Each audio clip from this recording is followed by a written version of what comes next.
Angalia uraia, angalia umati unavyoondoka. Yaani huu moto watu umati wa raia kibao.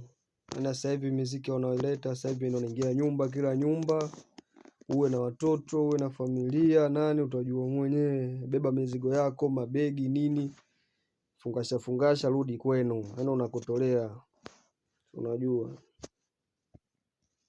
Ndo vitu vinavyoendelea ni sasa hivi hapa South Africa. Balaa. Tuombee dua jamani, tuombeane, sio bwana, kwa ndugu zetu waliokuwa miji mikubwa huko, mengine na vijiji vidogo vidogo na sehemu hizo kwa zenye asali kubwa kama Jobegi, Debeni huko.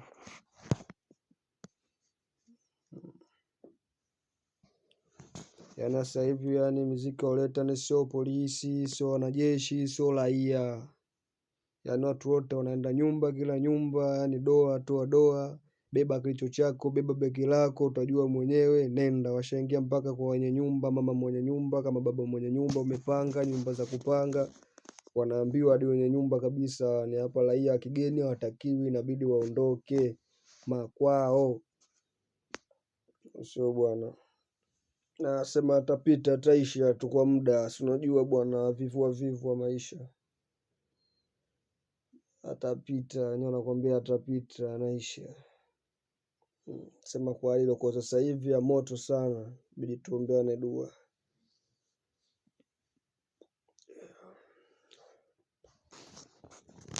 Sema sio miji yote, si unajua miji mengine fresh tu, kuna maajabu ajabu, hakuna tolia, kuna nini wala nini.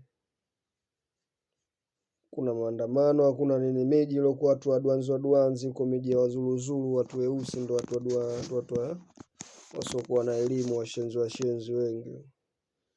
Unajua sema miji kidogo ya matajiri iliyoendelea huko kwenye maisha yao, usikisikii mambo hayo. Sema ndugu zetu wanapata sana tabu, waliokuwa kama ndugu zetu wa Malawi, wa Zimbabwe, wa Mozambiki, pata sana tabu, wa Nigeria, ndio hilo kwa sasa hivi. Yaani ile kuanzia malokesheni mpaka matauni kote, ndo mambo wanaletewa.